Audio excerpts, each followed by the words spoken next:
제가 봉독해 드리겠습니다. 그때에 가이사 아구스도가 영을 내려 천하로 다 호적하라 하였으니 이 호적은 구레노가 수리아 총독이 되었을 때에 처음 한 것이라. 모든 사람이 호적하러 각각 고향으로 돌아가매 요셉도 다윗의 집 족속 인구로 갈릴리 나사렛 동네에서 유대를 향하여 베들레헴이라 하는 다윗의 동네로 그 약혼한 마리아와 함께 호적하러 올라가니 마리아가 이미 잉태하였더라. 거기 있을 그때에 해산할 날이 차서 첫 아들을 낳아 강보로 싸서 구유에 뉘었으니 이는 여관에 있을 곳이 없음이러라. 아멘. 오늘 본 말씀은 이제 예수님께서 이 땅에 태어나시는 모습을 우리에게 증거해 주고 있습니다. 우리는 예수님께서 태어나신 날을 기념하는 성탄절을 앞두고 있는데요. 정말 예수님의 탄생은 우리가 영원토록 기뻐하고 감사하며 영광 돌려야 할 일이 아닐 수 없습니다. 단지 성탄절에만 기뻐할 것이 아니라 사실은 우리가 영원토록 찬미할 제목이라는 것을 알아야 하는데요. 왜냐하면 이 일은, 즉 예수님의 탄생은 하나님의 아들, 곧 하나님께서 사람이 되신 일, 바로 성육신을 의미하는데요. 엄청난 일이라는 것을 알게 되며, 또 예수님의 탄생은 하나님께서 구약 성경에서 약속하신 바 그 모든 일들이 성취된 사건이라는 것을 우리에게 증거해 주며, 바로 하나님께서 보내시겠다고 약속하신 메시아, 구원자이신 그리스도가 이 땅에 오신 이라는 것을 우리에게 말씀해 주고 있습니다. 그리고 이 예수님의 탄생, 곧 성탄인데요. 이것은 이 일로 말미암아 우리가 죄에서 구원을 받아 영생을 누리게 됐다는 사실을 생각할 때에 더 하나님 앞에 찬미와 영광을 드릴 수밖에 없습니다. 예수님의 탄생을 우리가 이렇게 기뻐하는 이유는 바로 예수님이 행하신 일 때문인데요. 바로 예수님께서 우리를 위해 십자가에 못 박혀 죽으시고 부활하심으로 말미암아 우리를 구원하셨다는 사실, 그것을 생각할 때에 우리가 탄생을 기뻐할 수 있고, 바로 이 탄생이라고 하는 것은 그 놀라우신 구속의 사건이 역사 속에서 시작된 것이란 것을 우리에게 말해주며, 바로 탄생부터 시작하여 그 모든 일련의 과정들이 진행된다는 것을 생각할 때에 우리가 이 일을 기뻐할 수밖에 없습니다. 그래서 우리가 읽지 않았지만 오늘 본문 뒷부분인 2장 14절을 보게 되면 지극히 높은 곳에서는 하나님께 영광이요 땅에서는 하나님이 기뻐하시는 사람들 중에 평화로다라고 말씀한 것 같이, 바로 이 예수님의 탄생은 하나님께는 영광이요, 즉 하나님의 영광이 드러난 사건이고 하나님의 영광을 받으시는 사건일 뿐만 아니라 우리에게는 평화가 되는, 즉 참된 평강과 안식과 기쁨을 주는 참된 구원의 은혜를 주시는 놀라운 사건임을 우리에게 가르쳐주고 있습니다. 그리고 이제 오늘 본문을 보게 되면 이러한 예수님께서 태어나시는 과정과 모습이 어떠한가를 우리에게 증거해주고 있는데요.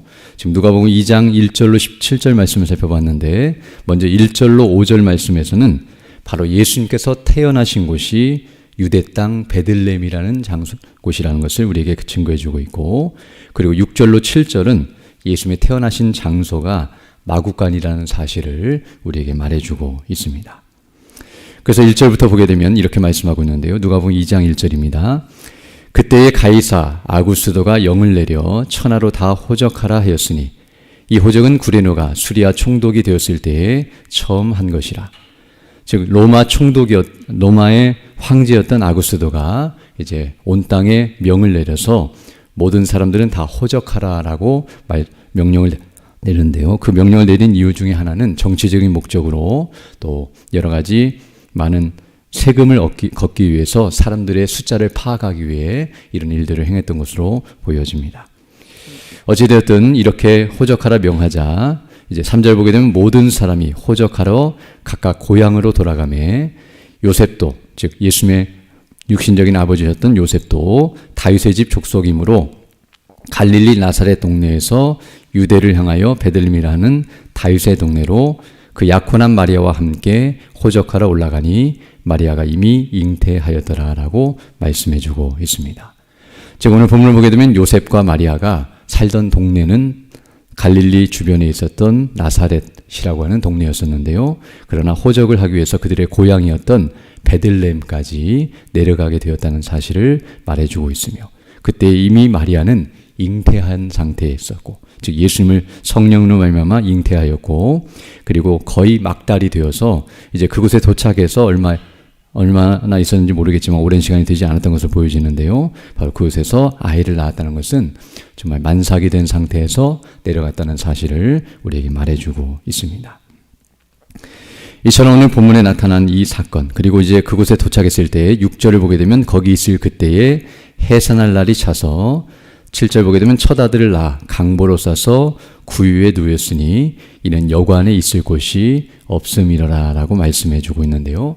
지금 여기가 고향이었음에도 불구하고 물론 친척들이나 아는 사람들이 있었겠지만 이렇게 이들을 영접하거나 또 받아들일 만한 여건이 되지 않았다는 것을 알게 되며, 산모고 또 막달임에도 불구하고 아이를 낳을 수밖에 없음에도 불구하고 이와 같이 있을 곳이 없었다는 사실, 그래서 아이를 낳았지만 강보로 싸서 말 구유에 두었다는 것은 그것이 바로 창고와 같이 말이나 가축들이 있었던 마구간이었음을 우리에게 말해주고 있고, 또 그곳에서 아이를 낳아 곳에 누인 상태를 우리에게 말씀해주고 있습니다.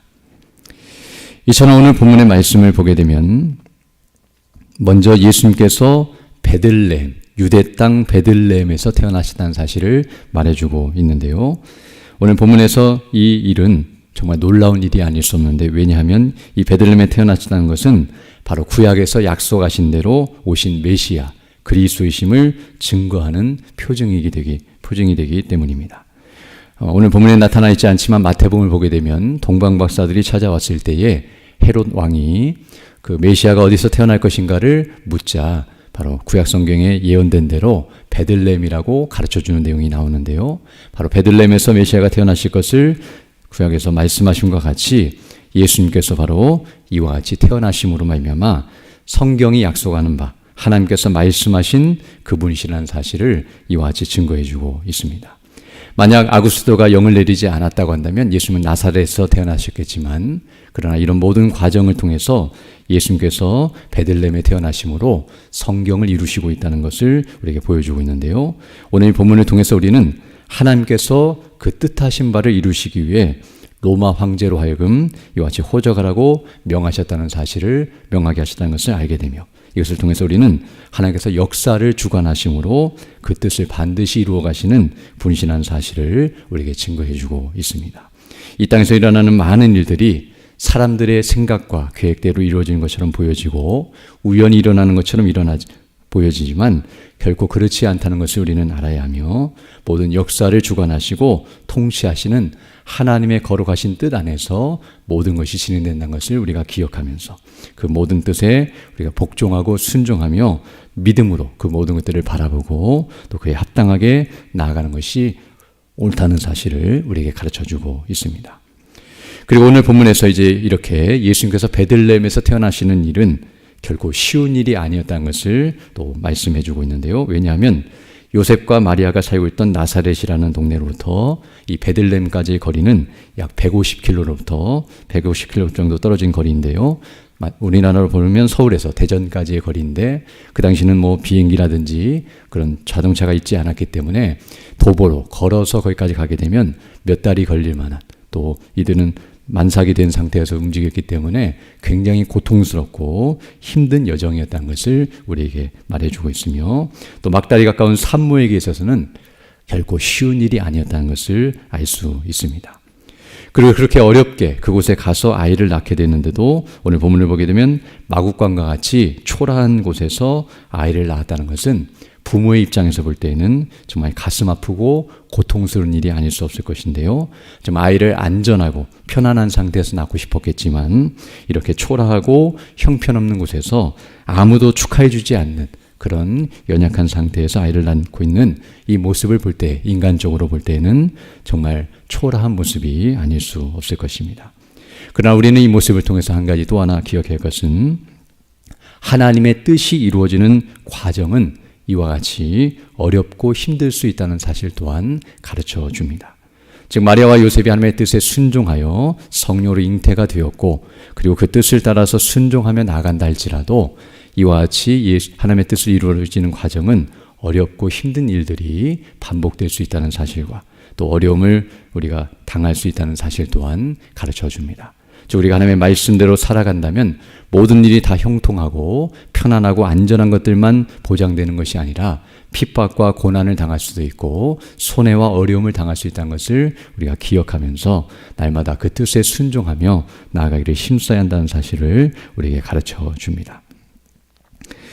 그리고 이제 오늘 본문에서 우리가 한 가지 마지막으로 기억할 것은 이 모든 일에 있어서 가장 힘든 분이 계시는데요. 물론 요셉과 마리아도 힘들겠지만 그러나 가장 힘든 분은 바로 예수님이시라는 사실을 우리는 알아야 합니다. 왜냐하면 앞서 말씀드린 것처럼 예수님은 이 일을 이루시기 위해 행하신 일이 얼마나 엄청난 일인 것인가. 즉 하나님이 사람이 되시는 일은 사람이 경험할 수 있는 것과는 비교할 수 없는 것과 같이 엄청난 것이란 것을 우리에게 말해주고 있습니다.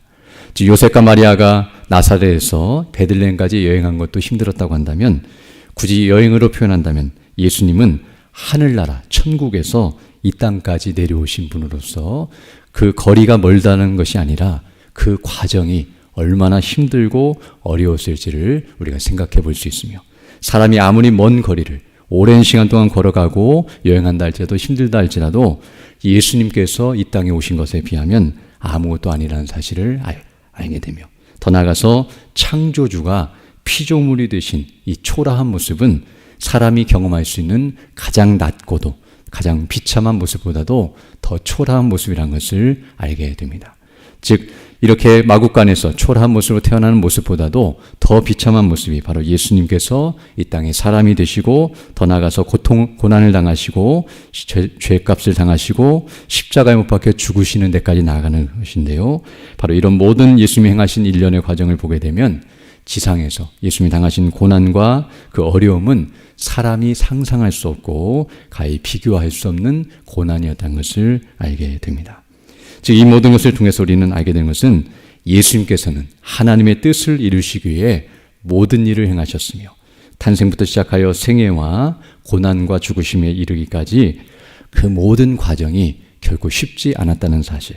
그럼에도 불구하고 예수님께서는 그 일을 기쁨과 자원함으로 또 하나님의 뜻대로 순종하셨다는 사실을 우리에게 가르쳐주고 있으며 더 나아가서 우리를 구원하시기 위해 이 모든 일을 행하셨다는 사실을 우리에게 가르쳐주고 있습니다. 그러나 예수님께서 행하신 이 모든 일들을 우리가 묵상하고 생각할 때 이 성탄의 계절에 정말 하나님께 감사와 영광을 돌리지 않을 수 없으며 단순히 예수님이 탄생하셨다는 그 사실만을 생각하는 것이 아니라 정말 하나님께서 행하신 그 놀라우신 행사와 그 영광을 주목하면서 그 탄생의 의미를 기억하고 우리에게 베푸신 은혜와 영광이 무엇인지를 생각하며 감사를 드려야 마땅할 것입니다. 그리고 그 은혜를 생각할 때에 우리도 주님처럼 하나님의 뜻에 순종하며 어떤 어려움과 고통이 우리에게 다가온다 할지라도 믿음으로 감당할 수 있다는 것을 알게 되며 또 우리의 것을 자랑하지 않고 우리가 주님을 위해 행한 것을 자랑하기보다는 주님께서 우리를 위해 행하신 일을 생각할 때에 감사와 영광을 돌리지 않을 수 없으며 우리가 주님을 위해 행하는 것은 아무것도 아니며 도리어 더 주님을 위해 바르게 헌신하며 나아가는 것이 합당하고 그 주님의 은혜를 생각할 때만이 이를 감당할 힘을 얻게 되는 것을 우리에게 가르쳐주고 있습니다. 오늘도 우리가 이 말씀을 다시 한번 상고하면서 주님의 은혜를 늘 묵상하고 그 은혜에 감사하면서 우리에게 주어진 삶을 살고 맡기신 사명을 감당하며 주께 영광 돌리는 우리 모두 되기를 간절히 소망합니다. 함께 기도드리겠습니다. 거룩하시고 자비로우신 아버지 하나님 감사를 드립니다.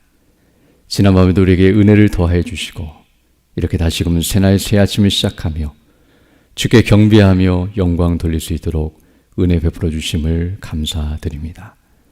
우리가 행한 것은 죄밖에 없으며 하나님의 진노와 심판을 받아 멸망에 이를 수밖에 없는 죄인들이지만 우리를 위하여 우리 주 예수 그리스도를 이 땅에 보내주시고 하나님이 사람이 되시며 우리를 위해 고난을 당하시고 그 모든 하나님의 뜻에 온전히 순종하심으로 구원을 이루신 그 놀라우신 사실을 우리가 기억하면서 오늘도 이 성탄의 계절에 주께 감사하며 영광 돌리며 예배하며 주의 이름을 높일 수 있도록 은혜 베풀어 주심을 인하여 감사를 드립니다.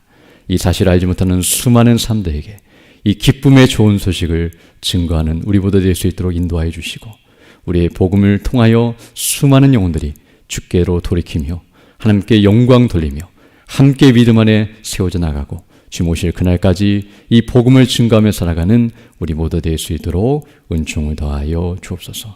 특별히 오늘 주일을 맞이하여 주의 백성들이 함께 모여 예배하며 영광 돌리되 예배를 인도하시며 말씀을 증거하시는 우리 담임 목사님에게 능력과 지혜와 건강과 성령의 충만함으로 함께 해주셔서 예비케 하신 말씀, 진리의 말씀 복음이 담대히 선포될 수 있도록 은혜를 더해 주셔서 우리 어린아이부터 시작하여 노예까지 모든 성도들이 그 말씀을 청종하고 그 말씀을 깨닫고 확신하며 거듭나고 변화되고 온전케 되는 역사가 넘쳐나게 해 주시고 정말 주의 나라와 영광을 사모하며 믿음 안에서 참된 안식을 누리고 그리스도 안에서 교제하는 복된 한 해 될 수 있도록 은총을 더하여 주옵소서. 특별히 연약한 죽는 주 백성들 일일이 기억해 주시고 또 치료해 주시고 회복해 주셔서 더 강건한 모습으로 주의 일에 힘쓰는 믿음의 사람들 다 될 수 있도록 은혜를 더하여 주옵소서. 또한 이 시간 귀한 예물 드린 손길이 있사오니 이 예물을 기쁘게 받아주시고 또 예물이 사용되는 곳마다 주의 복음이 증거되며 주의 영광이 드러나는 곳에 아름답게 사용되는 귀한 예물 될 수 있도록 은혜를 더하여 주옵소서.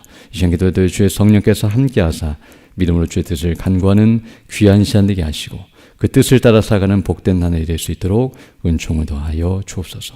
우리 구주 예수님 이름으로 기도드립니다. 아멘. 하늘에 계신 우리 아버지, 아버지의 이름을 거룩하게 하시며 아버지의 나라가 오게 하시며 아버지의 뜻이 하늘에서와 같이 땅에서도 이루어지게 하소서. 오늘 우리에게 일용할 양식을 주시고 우리가 우리에게 잘못한 사람을 용서하여 준 것 같이 우리 죄를 용서하여 주시고 우리를 시험에 빠지지 않게 하시고 악에서 구하소서. 나라와 권능과 영광이 영원히 아버지의 것입니다. 아멘. 기도하시고 들어가시기 바랍니다.